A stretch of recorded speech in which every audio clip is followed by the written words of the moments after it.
homem contra todas as guerras. O presidente da Costa Rica, Oscar Arias Sanchez, de 46 anos, ganhou o Prêmio Nobel da Paz. Os outros 4 presidentes centro-americanos aceitaram o plano dele de cessar fogo com as guerrilhas da Nicarágua, Guatemala, Honduras e El Salvador.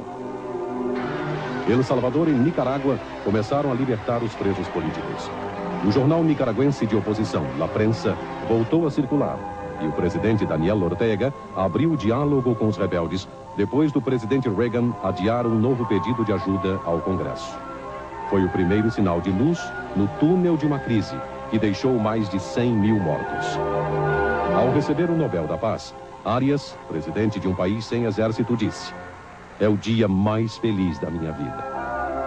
Foi por um triz. O primeiro-ministro da Índia, Rajiv Gandhi, passava em revista a guarda de honra do Sri Lanka, antigo Ceilão. Ele tinha assinado um acordo com o governo singalês, dando autonomia parcial aos rebeldes tamis. Eles são quase todos hindus e lutam para se separar do Sri Lanka. De repente, um marinheiro sai da fila e avança em Rajiv com a coronha do fuzil. Há 3 anos, a mãe dele, Indira Gandhi, foi assassinada a tiros pelos guardas de segurança dela, os separatistas Sikhs. Fortemente armados e camuflados, os militares tentaram um golpe na Argentina. Foi a chamada Rebelião da Semana Santa, liderada pelo major Ernesto Barreiro. Ele era acusado de violar os direitos humanos durante a ditadura e se recusou a depor. As tropas se revoltaram em Córdoba e depois na Vila Militar de Campo de Mayo, em Buenos Aires. Foram 5 dias de tensão. O povo saiu às ruas para defender a democracia numa comovente demonstração de apoio ao presidente Raul Alfonsín. A mais grave crise em 4 anos de governo terminou com a prisão dos golpistas, a reestruturação do alto comando das Forças Armadas e uma concessão. Foram suspensos os processos e anistiados os oficiais de média patente até general envolvidos na repressão. Foi a chamada Lei da Obediência Devida. Até o Papa chorou com gás lacrimogêneo no Chile. Foi uma viagem tumultuada, a primeira de João Paulo II ao país do general Augusto Pinochet. 1,5 milhão de pessoas receberam o Papa gritando slogans contra o regime militar e atirando pedras e garrafas nos policiais. Era a explosão da revolta contida em 14 anos de ditadura, repressão e desníveis sociais, cada vez mais evidentes. Se sobrou violência, não faltou emoção nessa viagem. João Paulo II abraçou comovido a jovem Carmen Quintana, que teve o corpo queimado pela polícia num protesto ano passado. Se encontrou com jovens, pedindo a reconciliação e o fim do terrorismo. Pediu coragem aos pobres e justiça social numa missa ao ar livre em Santiago, que virou batalha campal. E apareceu junto com o general Pinochet, que tirou a farda e vestiu terno para combinar com o estilo clássico do Palácio de La Moneda. Lá embaixo, a multidão enfrentava o gás lacrimogêneo e os cacetetes dos carabineiros. Um desafio de tirar o sono do general. De longe, ele não viu este homem escapar dos jatos d'água e da lista de centenas de feridos. Foi preciso escrever com sangue um protesto para democratizar a Coreia do Sul. O sangue de um foi o sangue de todos.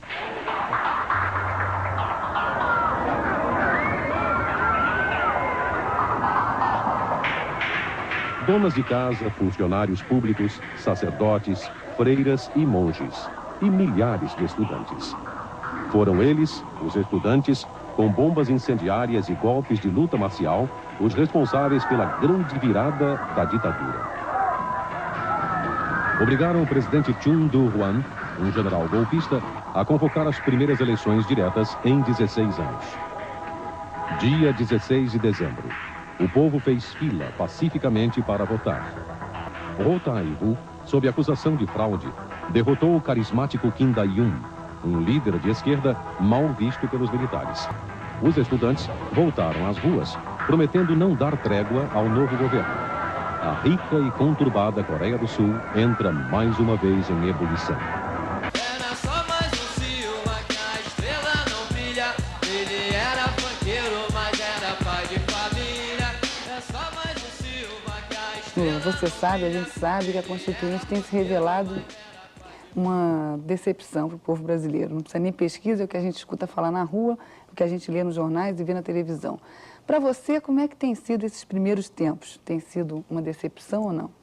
Eu acho que há dois momentos na Constituinte. O primeiro momento meu, particularmente, foi a decepção do funcionamento do Congresso. Eu achava as coisas, e acho as coisas muito emboladas, coisas que poderiam ser resolvidas com maior rapidez, com maior conversações, com maior entendimento, às vezes demoram por conveniência de um partido, por interesses políticos de pessoas, por interesses políticos partidários. Bom, além da demora nas votações, nas discussões, eu soube que você ficou perplexo também com o seu salário. Você já conseguiu saber quanto é que você ganha? Algumas pessoas ficaram assustadas quando eu fiz a primeira denúncia, quer dizer, e porque eu disse que eu estava há 10 dias no Congresso e já tinha recebido por volta de 51 mil cruzados.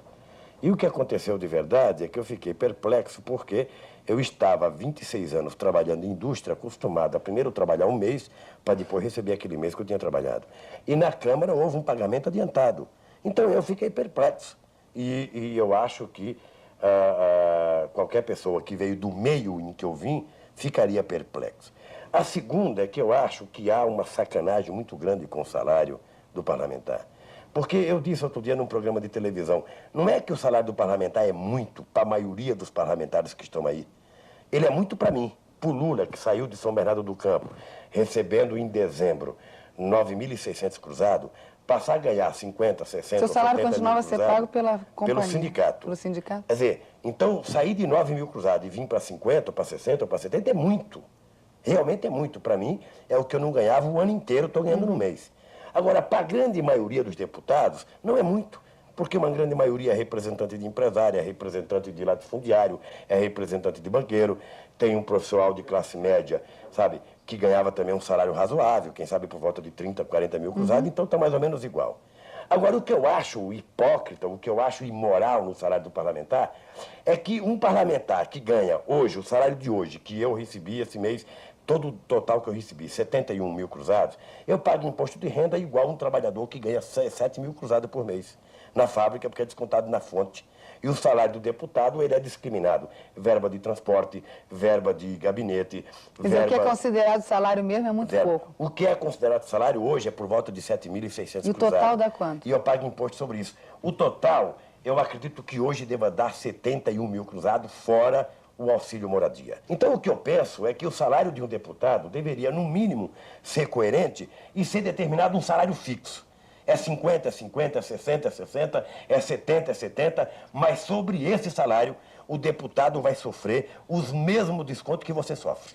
Ou que qualquer trabalhador. E essa é uma proposta que o PT vai levar ao Constituinte? Essa é uma proposta que o Partido dos Trabalhadores vai levar para tentar moralizar um pouco a questão do subsídio dos deputados. Não é vergonha um cidadão ganhar 50 mil cruzados. O que é vergonha é um cidadão ganhar 1.360 cruzados, que é o salário mínimo. O que é vergonhoso é esse salário não ser transparente e não se dizer claramente que o deputado ganha tanto em cima de tanto, ele vai pagar imposto de renda, vai pagar o imposto, vai pagar a previdência que ele tem que pagar e vai pagar outras coisas que qualquer cidadão comum nesse país paga. É isso que eu acho que precisa ser feito com o salário do parlamentar, para poder os deputados, inclusive, adquirirem o direito de andar de cabeça erguida nesse país, porque hoje é uma descrença total da opinião pública. Essa semana passada, eu fui na porta de fábrica, fui na porta da Ford, da Mercedes, da Volkswagen, da Scania, da Percos, da Brastemp, fui na greve dos trabalhadores... O pessoal está desconfiado do Lula? Fui na greve dos trabalhadores da construção civil, fui na greve dos bancários, e eu sentia que quando a gente dizia quanto ganhava e quanto a gente pagava de imposto de renda, o pessoal falava, estão metendo a mão no bolso do povo. Queria discutir a sua relação, não sua, mas a do PT com o Executivo. Mas antes eu queria que você se lembrasse dessa entrevista que a gente vai ver agora. O partido tem se colocado, vai se colocar com relação ao governo Tancredo Neves de uma forma já declarada por nós. Nós não seremos oposição sistemática ao governo Tancredo Neves. Não seremos oposição por sermos oposição. Estamos agora à espera de algumas sugestões que o PT, pela sua direção, ficou nos mandar. Lula, e hoje o PT é oposição sistemática ao Sarney? Veja, quando nós dizíamos que nós não éramos oposição sistemática ao presidente Tancredo Neves, é porque o PT tem uma linha de comportamento que já é pública, embora algumas pessoas do governo não queiram entender. Primeiro porque a gente não negocia voto, a gente não negocia apoio. Na medida em que o governo toma uma posição correta, sem nenhum constrangimento, o PT vai lá e apoia porque entende que é correta a posição. E era exatamente isso que a gente dizia para a opinião pública. Na medida em que o governo Tancredo Neves fizer coisas de benefício da sociedade brasileira e que atenda aos interesses da maioria da classe trabalhadora, inegavelmente o Partido dos Trabalhadores vai apoiar sem querer negociar o seu apoio, sem querer pedir um emprego, sem querer pedir, sabe, algum favor, como é comum na política brasileira. Eu não terei nenhum constrangimento de dizer tal medida do governo foi boa ou tal medida do governo foi ruim. E eu não quero o favor do governo, nem para ser contra, nem para ser a favor. Essa semana, só para você ter ideia, eu tentei falar no dia 12 de março com o ministro Marco Maciel, pedindo a ele uma audiência com o presidente Sarney, porque queria discutir com o Marco Maciel, com o presidente Sarney, a questão da ocupação da refinaria pelo Exército. E esperei até às 8 horas da noite, não veio nenhum recado do ministro Marco Maciel. Eu mandei uma carta assinada para ele, dizendo que o Partido dos Trabalhadores, quando quiser falar com o presidente da República, nós não queremos, sabe, falar abobrinha, nós queremos falar coisa séria. E que quando o PT ligar para ele, que ele pode atender sem medo, porque o PT não vai pedir emprego, como é comum a alguns políticos que ficam cercando o Palácio do Planalto. Ora, então quando alguém pergunta se é contra tudo, eu sou contra as medidas tomadas através de decreto-lei, sem consulta das instituições, dos sindicatos, dos partidos políticos e do Congresso Nacional. Aliás, eu acho que é burrice do governo. Eu não sei se o presidente Sarney está me assistindo, mas eu acho que isso, em política, assim, no linguajar bem popular, é burrice política. Porque, veja, o presidente Sarney não é obrigado a assumir a dívida externa, não foi ele que fez. Eu acho que o Brasil não deveria pagar essa dívida. Porque os gringos que estão levando agora 12 bilhões de dólares de juros por mês, por ano, Belisa, eles já levaram daqui toda a nossa madeira, já levaram todo o nosso ouro, todas as nossas riquezas minerais, já mataram os nossos índios, já mataram 6 milhões de negros em 3 séculos, agora estão levando a mão de obra mais barata do mundo e ainda querem receber dinheiro. Eu queria que a gente falasse um pouco de sindicalismo, mas para a gente falar disso eu queria rever junto com vocês, uma cena que para mim, como brasileira, ainda me emociona. Faz muito pouco tempo em que o Lula e outros líderes sindicais brasileiros eram tratados ainda como marginais. A cena que você vai ver aconteceu em 1980 e o Lula estava saindo do DOPS. Oh, beleza!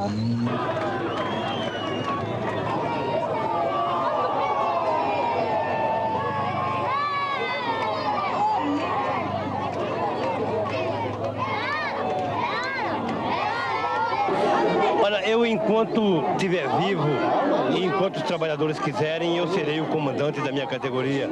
O país está vivendo greve de novo, Lula. Eu queria saber até que ponto você ainda é o comandante. Olha, eu nunca tive a intenção de ser comandante de ninguém, e nem tampouco da classe trabalhadora, porque eu não acredito nessa história de vanguarda. Eu acho que a vanguarda da classe trabalhadora é a própria classe trabalhadora. Eu, na verdade, tive momentos de frustrações na minha vida, se bem que as alegrias foram maiores. Eu, quando fui preso em 1980, dia 17 de abril, a minha frustração de estar preso era de saber que as pessoas que estavam me prendendo não tinham nenhuma resposta para os problemas, sabe, da classe trabalhadora que tinham me levado a ser preso. A única coisa que eu lamento é que você não trata problema social com polícia. Não adianta você encobrir a verdade. Eu, quando vejo, por exemplo, haver um assassinato qualquer e a televisão, os jornais e o rádio tentarem fazer um verdadeiro escândalo contra, sabe, o banditismo, porque tem muito bandido, e ao mesmo tempo esses meios de comunicação de massa não têm coragem de dizer que morre por dia nesse país 1000 crianças de fome. Não tem coragem de dizer que milhares de trabalhadores ficam manipulados, ficam perdendo dedo, mão, pé, orelha dentro das fábricas. Quer dizer, essa é chamada hipocrisia. E com hipocrisia esse país não vai longe. Então eu não quero ser comandante de ninguém. Eu me satisfaço em ser soldado. Eu não deixei o movimento sindical. Eu estou deputado. Não sou deputado, eu estou deputado. Tenho consciência de que a minha missão é provisória no parlamento. Tenho consciência de que o meu forte não é ficar no parlamento falando para mim mesmo. Tenho consciência que o meu forte é estar na porta de fábrica conversando com as pessoas. E eu sei que a burguesia nacional está doidinha que eu deixe na porta de fábrica para ficar dentro do Congresso, sendo mais um dos 559 constituintes. E eu tenho certeza absoluta que eles não vão conseguir me dobrar, não. Eu tenho certeza absoluta e eu quero deixar isso de público. Enquanto tiver um trabalhador miserável nesse país, por injustiça, pode estar certo que com toda ignorância que as pessoas acham que eu tenho, eu vou estar junto dele. E eu acredito piamente de que a gente pode construir uma outra sociedade. Uma sociedade onde as pessoas possam andar de cabeça erguida. Uma sociedade onde todos tenham o direito de comprar um presente de Natal, um presente de aniversário, onde todos tenham o direito de morar minimamente decente, onde as pessoas possam se vestir, calçar, onde as pessoas possam estudar, rir, sem vergonha dos dentes podres. Eu acredito nisso e é por isso que eu brigo. Lula, vamos encerrar a nossa entrevista falando da política. Eu queria lembrar, e você sabe disso, que a expressão máxima da atuação política para a maioria do povo brasileiro é o momento em que você entra na cabine e vota para presidente da República. Qual é a posição do PT em relação ao mandato do presidente Sarney? Qual é a posição do Lula em relação ao leque de candidaturas que já se lançaram, que vão desde o Brizola, vamos falar de mãe dessa vez, que vão desde o Brizola até o Pelé. Com relação aos candidatos que estão aí, eu não quero julgar. Eu só quero dizer para você uma coisa. No dia que tiver eleições diretas para presidente da República, eu vou defender, dentro do PT, que o PT lance um candidato a presidente da República, porque eu acho que é a chance que o PT tem de mostrar para a opinião pública o seu programa de governo ou o seu programa de salvação desse país. Se você conseguir lançar um candidato e esse candidato conseguir difundir com precisão o programa do partido, você estará prestando uma contribuição enorme a 135 milhões de brasileiros. Você aceitaria, Lula, prestar essa contribuição? Eu aceitaria, sabe por quê, Belize? Embora eu tenha apenas o 4º ano primário, eu não me sinto inferior a nenhum desses que já governaram o Brasil. Eu posso não conhecer história, posso não conhecer geografia, posso não conhecer astronomia, mas eu conheço uma coisa que poucos deles conhecem, que não aprenderam na universidade, que é o problema do nosso povo. É por isso que eu me sinto capacitado para isso. Embora não tenha pretensões, embora jamais passou pela minha cabeça ser candidato, mas eu acho que de todos esses que governaram o país nesses últimos 30 anos, eu ainda sou mais Lula. Lula, muito obrigado pela sua entrevista. Dia deste para ter contribuído para que você tenha conhecido melhor um candidato em potencial a ser presidente do Brasil. Uma incrível aventura. Um monomotor sai da Finlândia, voa a 800 quilômetros sem ser percebido pelos sofisticadíssimos radares soviéticos e pousa na Praça Vermelha, perto do Kremlin. O sonho de voar nas asas da abertura política acabou mal. Rust foi condenado a 4 anos de trabalhos forçados. Os portões do Kremlin não se abriram para ele, mas lá dentro, o líder soviético comandava a segunda revolução socialista. É o que você vai ver no próximo.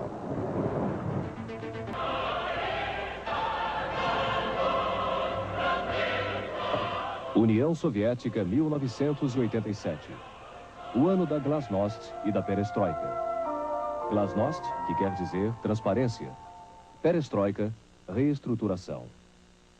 Duas palavras que estão na moda no mundo inteiro por causa deste homem. Mikhail Sergeyevich Gorbachev, 56 anos. Secretário-geral do PC. O primeiro líder máximo soviético depois de Lenin, com diploma de advogado, e o único graduado em agronomia. Um novo estilo que há 2 anos e meio sacudiu a poeira do Kremlin ao lado de Raissa, uma mulher surpreendente para os padrões do Kremlin. Viajado, Gorbachev domina os meios de comunicação. Faz da TV o palco preferido dele, onde aparece sempre contracenando com a multidão. Um sorriso bonito, mas dentes de ferro. Sorrindo, ele derrubou os velhos burocratas do Politburo, o comando do governo, e se cercou de jovens aliados. Sorrindo também, ele deu o exemplo de uma boa reforma. Mais surpreendente ainda foi o encarte de 5 páginas no Wall Street Journal. A União Soviética convidava o capital estrangeiro para abrir empresas mistas. O Ocidente arregalou os olhos, mas o furacão Gorbachev avançava sem trégua no horizonte. Decidido a arrancar a União Soviética do século XIX, ele passou a exigir competição, competência e honestidade no trabalho. Quer as empresas dando lucro, controlando os custos, prestando contas, cumprindo metas e fazendo os preços. Para ver mais o que comprar, dentro da inevitável lei da oferta e da procura. O pacotão da perestroika inclui também o menor controle do Estado. Mas as empresas no vermelho não vão mais sugar os cofres públicos. Para o líder carismático que não hesita em mostrar os dentes de ferro para os saudosistas, é impossível viver num país que já tem uma estação orbital permanente, mas onde as máquinas de lavar não lavam. O pensamento socialista do homem que tirou a vodka das prateleiras, mas liberou as telas, as livrarias e os palcos para temas antes proibidos, está nesse livro. Perestroika. Novas ideias para o meu país e o mundo. 70 anos depois da Revolução de Outubro, a parada desceu a Praça Vermelha num caminho sem volta, em direção à democracia sonhada por Lenin e prometida por Gorbachev.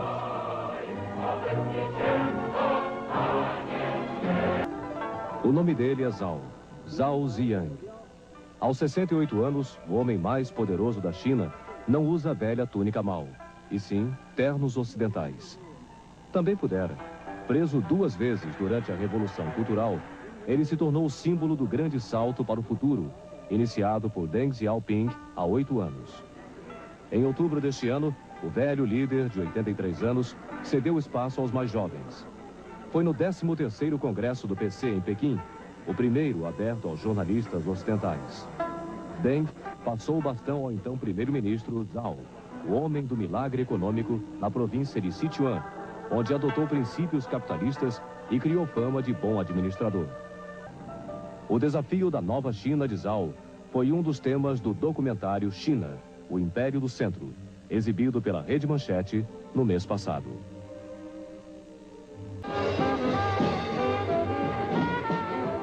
Liu Jinji fez sua fortuna no ramo têxtil durante os anos 20. Em 56, suas fábricas foram nacionalizadas. Um outro tipo de milionário abre o seu escritório.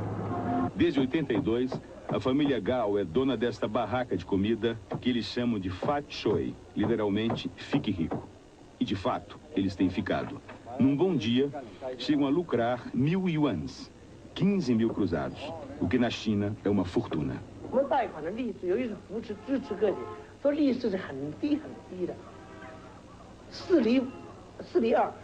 Vai Rodalô, a maior loja da cidade. Centenas de pessoas vêm aqui gastar o dinheiro que ganharam com as reformas econômicas.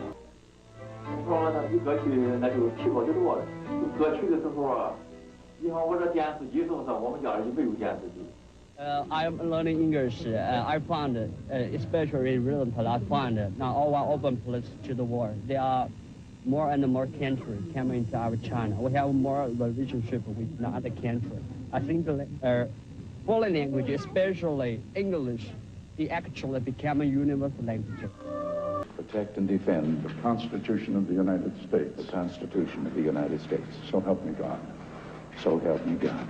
My congratulations, sir. Quando o presidente Reagan assumiu seu segundo mandato em 1985, tinha a imagem do líder infalível de uma revolução conservadora que trouxera de volta para os norte-americanos os bons tempos na economia e o patriotismo na política. Àquela altura, ninguém poderia imaginar que um dia ia acabar a lua de mel com um ocupante da Casa Branca, como aconteceu em 87. A decadência política de Reagan, que começou em 87 no epicentro de um escândalo recém-revelado, do Irangate, parece ter sido acompanhada pela decadência física do presidente mais velho na história dos Estados Unidos. A oposição fazia festa, desembrulhando o escândalo do Irangate. A essa altura, os detalhes ainda eram escassos. Sabia-se que no último ano e meio, o governo Reagan tinha vendido armas secretamente ao Irã, inclusive mísseis antitanque como este. Em troca, o Irã exerceu influência para libertar reféns norte-americanos presos em Beirute. O presidente admitia na TV ter autorizado a aproximação com o Irã, mas negava seu envolvimento na parte ilegal da operação, o desvio do que foi ganho na venda de armas ao Irã para ajudar os contras da Nicarágua. A ajuda militar dos Estados Unidos aos rebeldes nicaragüenses havia sido proibida pelo Congresso, e foi um comitê de republicanos e democratas quem se responsabilizou pela principal investigação do escândalo. What does BG stand for? A essa altura, era inevitável a comparação com o episódio de Watergate, que depois de investigado pelo Congresso, acabou levando o presidente Nixon à renúncia. I shall resign the presidency effective at noon tomorrow. Foi um verão excitante para os telespectadores norte-americanos. Acompanhar pela TV a formação do quebra-cabeças da operação secreta, que mais parecia coisa de ficção. O público sentiu sua confiança traída por um presidente que denunciava o regime do Ayatollah Khomeini, enquanto por baixo do pano vendia armas ao mesmo regime. Os índices de popularidade em baixa recorde talvez ajudem a explicar por que Reagan agiu com tanta decisão, quando teve que enfrentar os iranianos no Golfo Pérsico. A ideia inicial era usar a marinha norte-americana para proteger petroleiros do Kuwait, um aliado do Iraque na guerra contra o Irã.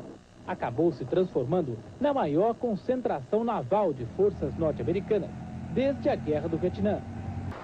A maré ia baixar ainda mais com os problemas enfrentados pelo juiz que Reagan indicou para uma vaga na Suprema Corte. Robert Bork, com fama de ultraconservador, seria rejeitado pelos senadores. Na segunda tentativa, mais tarde, o juiz Douglas Ginsburg teria que retirar seu nome, depois de admitir que havia fumado maconha quando estava na faculdade. Tendo enfrentado uma série de problemas de saúde políticos durante o ano, o presidente Reagan só tinha tranquilidade numa área. A economia norte-americana parecia bem, pelo menos na superfície. Mas isso ia mudar, e de forma estrondosa, numa segunda-feira, 19 de outubro, nesse prédio logo aí atrás, a Bolsa de Valores de Nova York. A Bolsa vinha de 5 anos de alta consecutiva. Estava previsto mais cedo ou mais tarde que iria cair, mas ninguém esperava que fosse despencar tanto em tão pouco tempo. Pânico foi a palavra mais usada para descrever o que aconteceu. Entre 9 da manhã e 4 da tarde daquela segunda-feira negra, a enxurrada de vendas fez o valor das ações diminuir em cerca de 500 bilhões de dólares. Uma queda de 22%, que transformou em mixaria o recorde anterior, 12%, durante o histórico crack da Bolsa em 1929. Desta vez, cada um reagiu de acordo com seu próprio bolso. Os IUPs ficaram cabisbaixos, com medo de perder o emprego. O camelô faturou mais, prometendo um brinquedo que sempre que cai, sobe. O homem mais rico dos Estados Unidos, Sam Walton, perdeu 500 milhões de dólares, mas não o humor.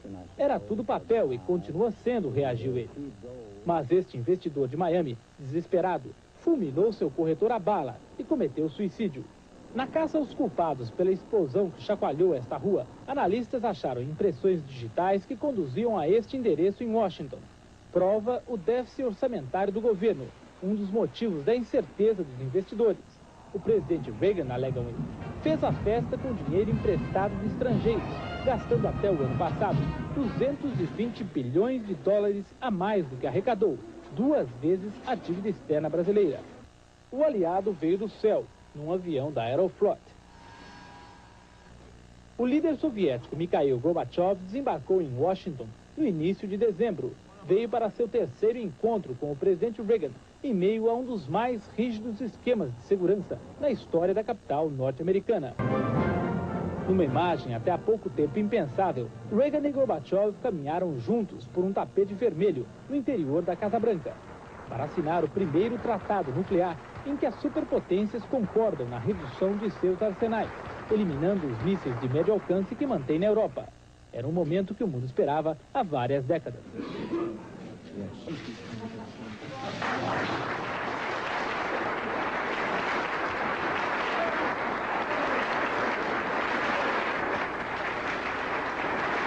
Para os convidados foi uma noite inesquecível. Não é sempre que se vê um presidente republicano brindando a um líder comunista.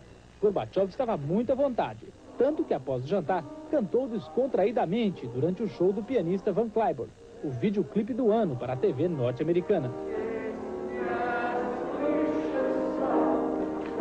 Encontrou-se com políticos, deu murro na mesa para chamar a atenção de empresários e quebrou todas as regras de segurança ao mandar parar sua limusine para cumprimentar cidadãos comuns, uma das mais movimentadas esquinas da capital norte-americana. You're the top. You're the Colosseum. Mas as mulheres parecem não ter superado a fase da Guerra Fria. Nancy jogou duro para evitar que Raíssa roubasse a cena e ficou furiosa quando a visitante comparou a Casa Branca a um museu.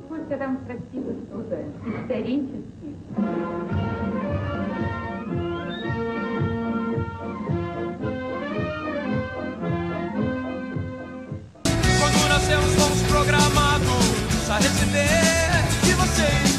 Nos empurraram com os enlatados. USA 9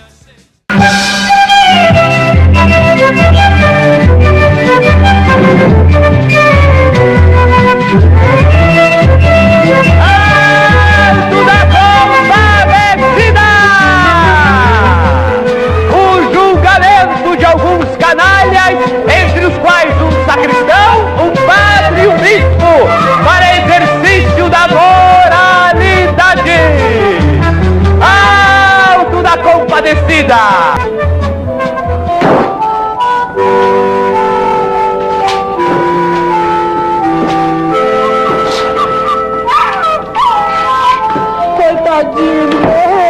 Morreu não, bem. Não morreu, mas vai morrer, meu Deus. Meu filho vai morrer. Não vai não, bem, não vai. Vai sim, vai. E se ele morrer, eu te abandono, tá ouvindo? Eu te largo pro resto da vida.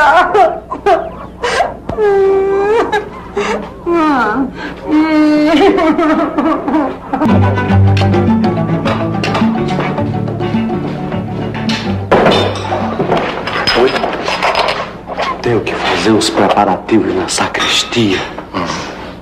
Peça desculpas por mim ao senhor bispo.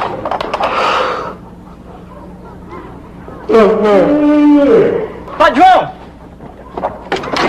O que há? Que gritaria é essa? Mandaram avisar o Padre João que vem uma pessoa aí que tá trazendo um cachorro que tá te ultimando que é pra ele benzer. Um cachorro? Que maluquice, que besteira! Não benzo de jeito nenhum!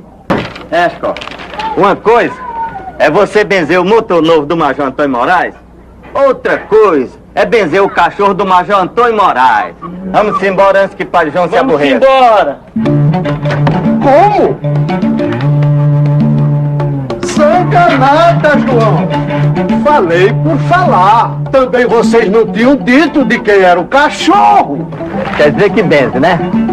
Diga ao Major que venha, João. O que o senhor está querendo insinuar? Que por acaso a mãe dele procedeu mal? Mas uma cachorra? O quê? Uma cachorra. Repita. Não vejo nada de mal em repetir. Não é uma cachorra mesmo? Padre! Eu só não mato o senhor agora mesmo, que o senhor é um padre. Está louco! Mas eu vou me queixar ao bispo!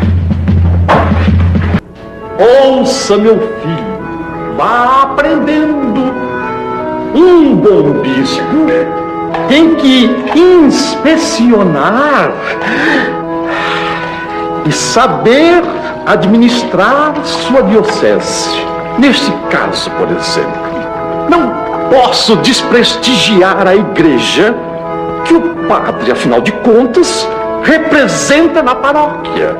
Como bom administrador e político, tenho também que pensar em certas conjunturas e transigências.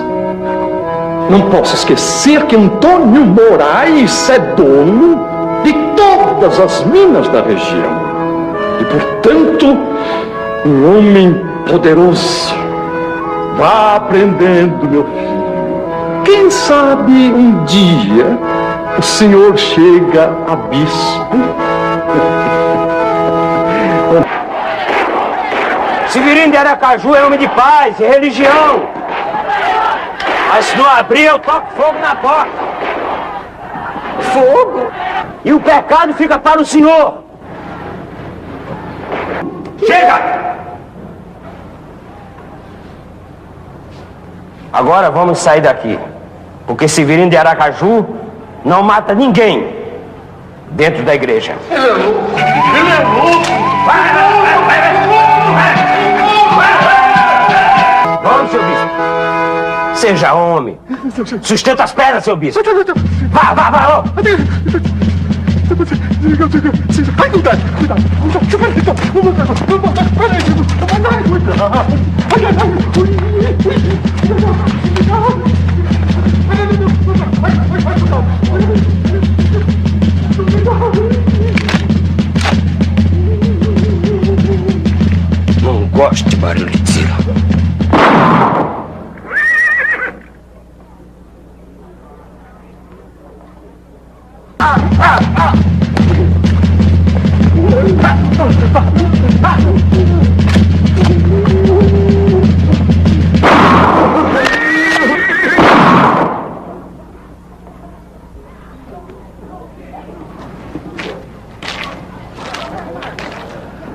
Agora eu? Não. Nunca matei frade, nem hei de matar. É coisa que dá má sorte. Pode ir embora, seu frade.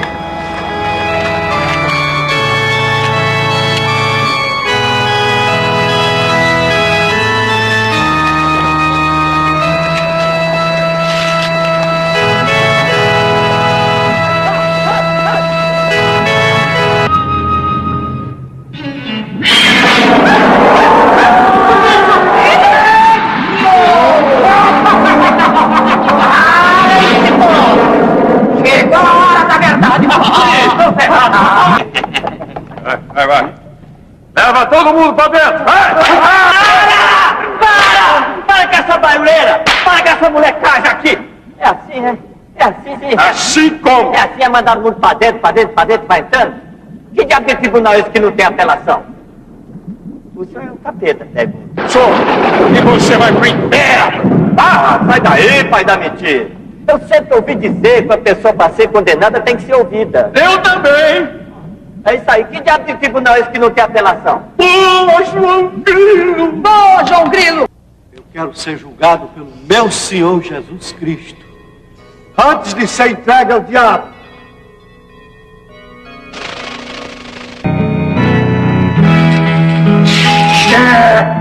Emanuel? Sim, Emanuel, leão de Judá, filho de Davi. Levante-se todos, pois vão ser julgados. Sabe o que é? É que eu tinha a impressão que o senhor era menos queimado. Cale-se, seu atrevido! Cale-se você!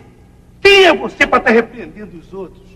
Você sempre foi um bispo que sempre envergonhou a nossa igreja. Você sempre foi um mundano, autoritário, soberbo. Você estava mais espantado que ele, mas conseguiu disfarçar sua admiração. O tempo da mentira já passou! Falou bonito. Falou pouco, mas falou bonito. A cor do senhor não é das melhores, não. Mas quando o senhor fala, fala bem. Muito obrigado, João. Mas agora é a sua vez, João. Você sempre teve preconceito racial. Você sabe, eu, Jesus, nasci branco porque queria ser judeu. Mas eu podia ter nascido negro. Tanto faz, branco ou negro.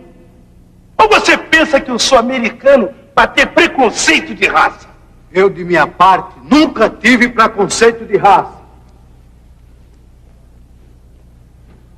Mas era seu interesse uma posição social, dinheiro. Não é, Padre João? Matei, não vou negar. A situação tá preta para vocês. É verdade, senhor? É verdade. A situação tá ruim para vocês. As acusações são graves. Inferno nele! Pega esse cachorro! Ai, meu Deus! Ai, meu Deus! Ai, meu Deus! Que besteira! Deus aqui gritando, ai, meu Deus, ai, meu Deus! E por que eles iriam gritar, João? Né? Por alguém que está mais perto? Por gente que é gente igual a nós, Senhor? A confusão já começa! Apelo para a justiça! E eu apelo para a misericórdia. Isso é comigo. Valha-me Nossa Senhora, Mãe de Deus de Nazaré. A vaca mansa dá leite, a braba dá quando quer. A mansa dá sossegada, a braba levanta os pés. Já fui barco, fui navio, mas hoje sou escalé. Já fui homem, fui menino, só me falta ser mulher. Valha-me Nossa Senhora, a Mãe de Deus de Nazaré. Vai vindo a falta de respeito, vai!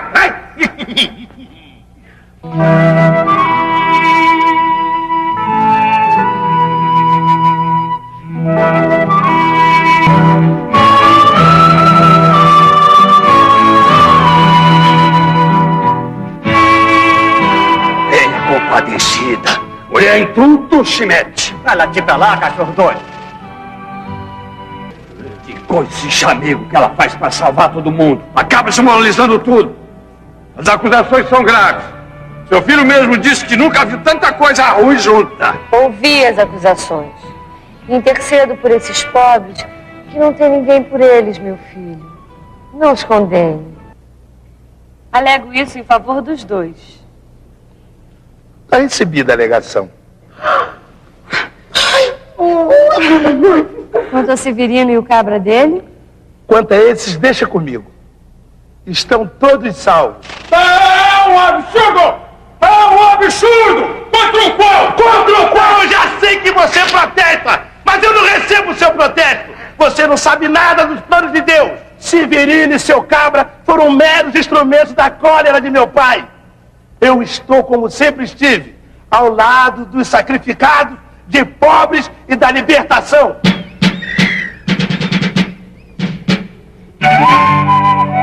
Podem ir para ali.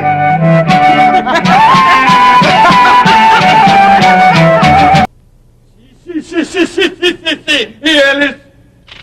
E eles? Não posso ficar eternamente à espera. Qual é a sentença?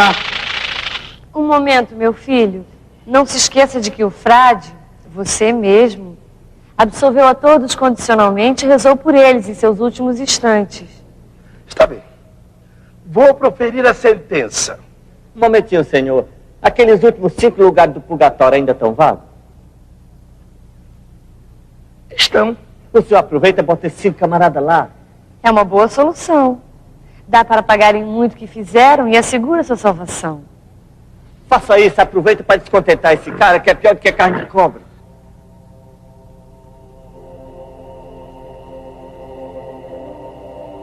Cede, meu filho. Está certo. Podem ir vocês 5. Não tem jeito, não. Homem que mulher governa é sempre sem confiança.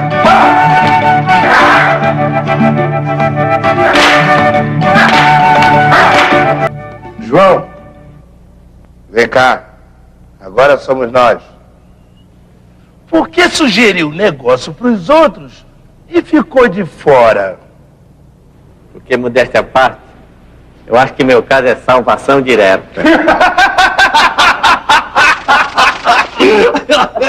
Era o que faltava. E a história que estava preparada para a mulher do padeiro? É, João.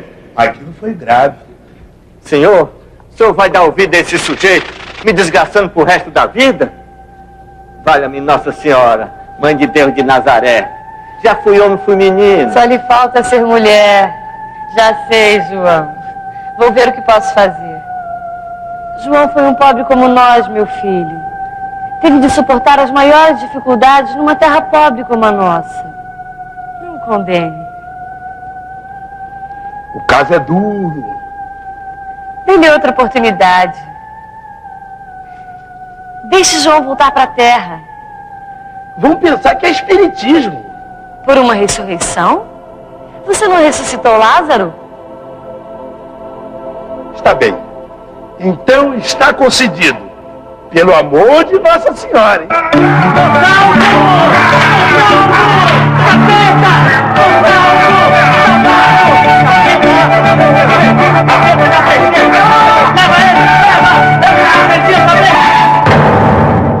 Quer dizer então que eu posso voltar para o meu sertão? Não. Só vou deixar você voltar porque minha mãe pediu. Mas com uma condição. E qual é? Que você me faça uma pergunta a que eu não possa responder. E pegou. Só o pai sabe. Não está lá escrito assim? Está. É no Evangelho de São Marcos, capítulo 13, versículo 32. Isso é que é conhecer a Bíblia. O senhor é protestante? João, você já está querendo saber demais, João. Pois é aí que está a minha pergunta. Eu quero saber qual é que é o dia, qual é a hora da sua segunda ida ao mundo. João, isso é um mistério muito grande. É claro que eu sei. Mas eu não posso explicar nada agora. Mas foi o senhor mesmo que disse. Se eu fizesse uma pergunta e o senhor não pudesse responder, eu voltava outra vez para o mundo. É verdade, meu filho. Então, posso voltar? Pode. Vá com Deus. E com Nossa Senhora, foi quem me valeu. Obrigado, grande advogado. Mas não me deixe na mão. Eu estou decidido a tomar jeito. A carne é fraca. Até a vista, João. Até a vista, senhor.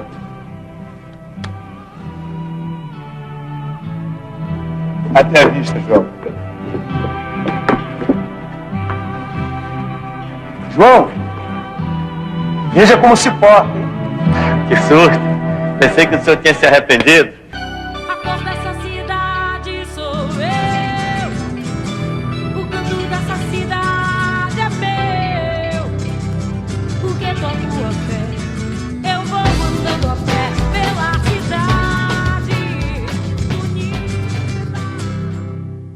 Estamos diante do Congresso Nacional. Ali está o Senado e aqui está a Câmara dos Deputados. Nesse instante, aqui em Brasília, os congressistas estão reunidos em Assembleia Constituinte tentando elaborar a Constituição desse país.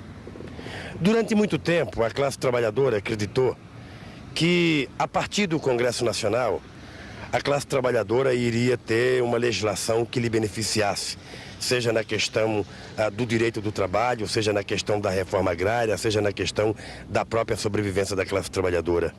E os anos vão passando, os anos correm e a classe trabalhadora percebe que as leis que deveriam existir para beneficiar a classe trabalhadora não acontecem.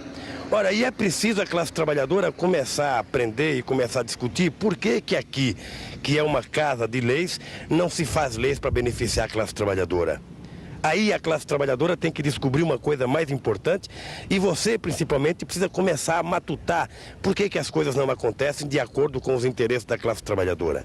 Se formos contar quantos operários já foram deputados, nós vamos chegar à conclusão que o número de operários deputados é insignificante na história desse país e que eu acredito que em toda a história do Congresso Nacional nós não tivemos 10 deputados operários aqui, nunca tivemos um camponês deputado federal, então logicamente que fica difícil a gente conquistar coisas para a classe trabalhadora, fica muito difícil a gente conquistar os direitos que a classe trabalhadora sonha.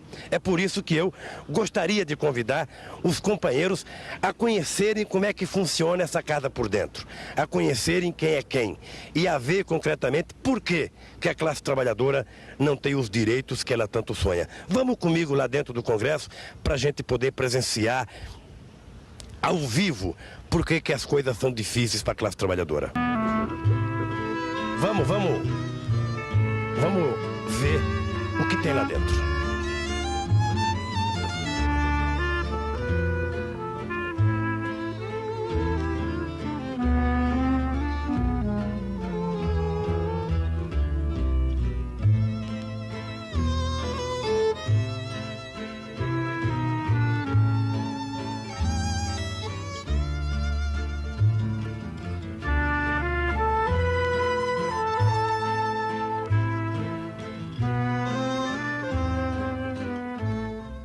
Isso aqui é tudo suntuoso, é tudo muito bonito, é tudo feito para dar uma aparência de grandiosidade que poderia funcionar bem se a gente tivesse efetivamente, sabe, um Congresso livre, um Congresso que não fosse subordinado ao Poder Executivo, se a gente tivesse um Congresso que tivesse as suas prerrogativas, um Congresso que pudesse decidir sobre as questões econômicas, um Congresso que pudesse decidir ou julgar o próprio Presidente da República, que pudesse elaborar o orçamento ou mudar o orçamento. Acontece que o Congresso não pode nada. O Congresso hoje é um Congresso subordinado ao poder econômico. E para a classe trabalhadora chegar aqui dentro, para a classe trabalhadora se candidatar e ser eleita, todo mundo sabe que é muito complicado, porque no Brasil ainda política é uma coisa subordinada a dinheiro, ou seja, quem tem dinheiro faz política, quem não tem dinheiro, pura e simplesmente comparece às urnas para votar a cada dia 15, de 4 em 4 anos.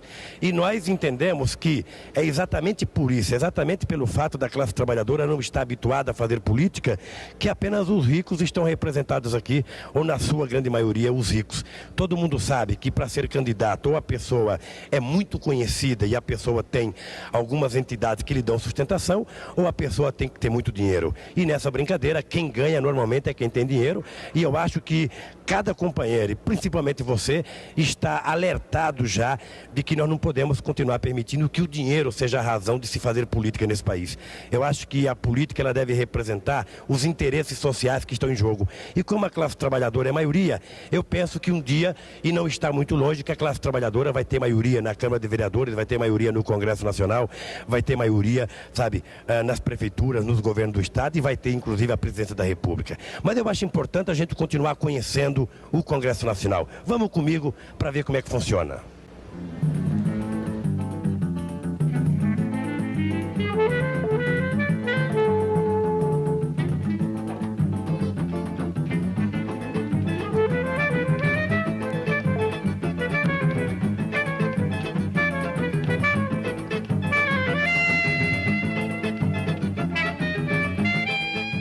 Bem, nós estamos aqui agora no famoso Salão Verde do Congresso Nacional da Câmara dos Deputados.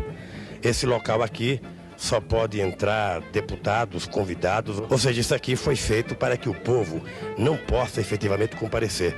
Um cidadão que não possa comprar uma gravata ou que não tem um paletó, não tem acesso a esse Salão Verde, que é o local onde os deputados frequentam, que é o local onde os deputados passam a maior parte do seu tempo quando estão em Brasília.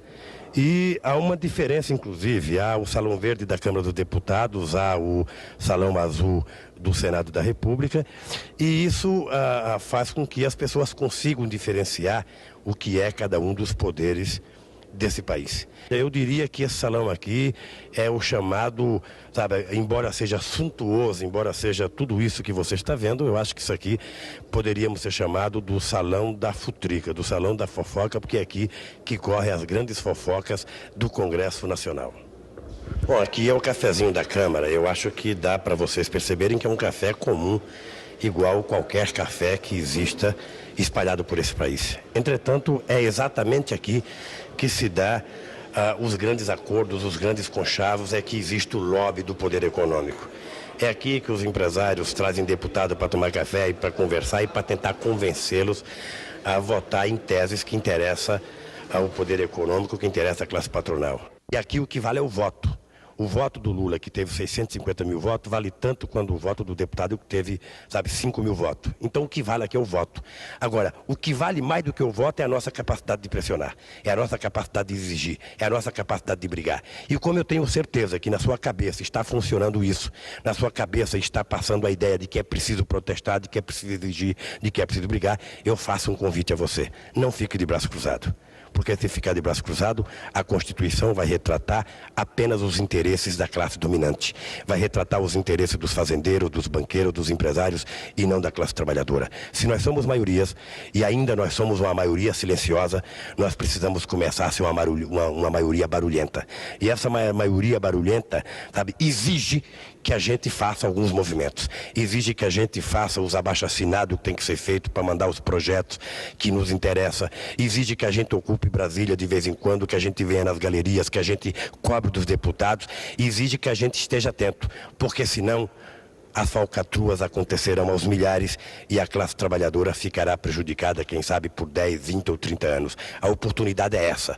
A oportunidade é exatamente agora. Se a gente nas eleições não conseguiu acertar e eleger uma maioria de trabalhadores para fazer a Constituição, nós poderemos acertar agora e consertar os nossos equívocos. Nós poderemos fazer as pressões necessárias. É por isso que eu estou convencido, por isso que eu estou otimista e é por isso que eu conto com você. Porque a depender de você, nós teremos uma Constituição boa. A depender apenas do Congresso Constituinte, nós teremos uma Constituição ruim e que representa apenas os interesses dos nossos adversários. Doutor Jânio Quadros, agora que não há mais censura, diga-nos, o que eram as forças ocultas? Caro Ulisses, uma coisa muito simples, e agora eu posso falar. Forças ocultas significa essa corja de cartunistas que até hoje ficam me desenhando por aí, como esses dois que estão aqui, o Jepe e o Maia. Falam dessa tal abertura que tem aí. mas a gente não percebe muito ela. A gente precisa muito de uma imunidade, essa imunidade que vocês, deputados, têm, para a gente poder criar livremente as nossas coisas. Você que é o constituinte, que está fazendo mais uma Constituição, pode ser o pai de novo do cartunista, como foi Dom Pedro, como foi Teodoro. Você vai se tornar mais fazer uma constituinte caricata? Eu acho inacreditável que foram necessários 24 anos para a gente chegar nessa oportunidade de dizer alguma coisa. E essa alguma coisa, evidentemente, é velha, já é passada, porque isso já teria que ter acontecido há muito tempo, tudo isso, né? E, já que a oportunidade surgiu, eu acho que, mais uma vez, a gente tem que repetir que um país que não prestigia a cultura, que privilegia interesses econômicos de minoria no setor da comunicação, que desrespeita a liberdade criativa, é um país que não quer e que não pode ser respeitado. Então, já que essa oportunidade está com vocês, eu gostaria muito que vocês aproveitassem, porque agora, gente, chegou a hora de começar a conversar, porque do jeito que está um país inconversável. Eu tenho uma coisa para dizer a você que é quase um desabafo de um criador. Eu crio, eu escrevo, eu crio. Sou um artista, eu crio. Mas estou vinculado a um sistema. Estou há anos vinculado a um sistema. Estou há anos sem liberdade. Estou há anos criando sem liberdade. Eu quero criar com liberdade. Senhor Constituinte, senhor nada, você Constituinte, igual a mim, brasileiro igual a mim, me dê chance de criar com liberdade. É só isso que eu quero. Crie você os elementos legais para que eu possa expandir, explodir toda a minha criatividade com plena liberdade. Eu não suporto mais estar vinculado a Estado, a controle estatal, a controle de emissoras, a controle de produtores. Eu quero ser um criador livre. Isso para mim é importante, é fundamental, senhor Constituinte. Na Grécia, Ésquilo, Sófocles, Eurípides, Aristófanes. Na Inglaterra, Shakespeare.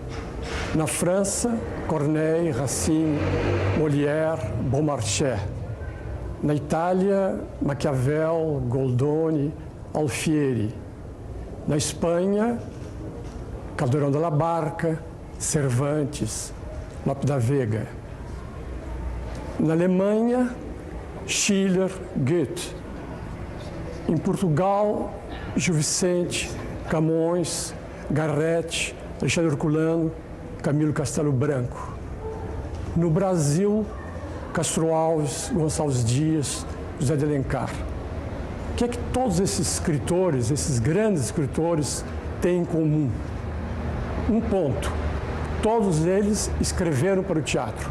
Todos eles foram escritores de teatro, em primeira ou segunda opção literária. Isto é o que o teatro deu não só para a literatura, mas, acredito, para a própria humanidade. E o que é que o teatro pede em troca à Constituinte? Poucas coisas.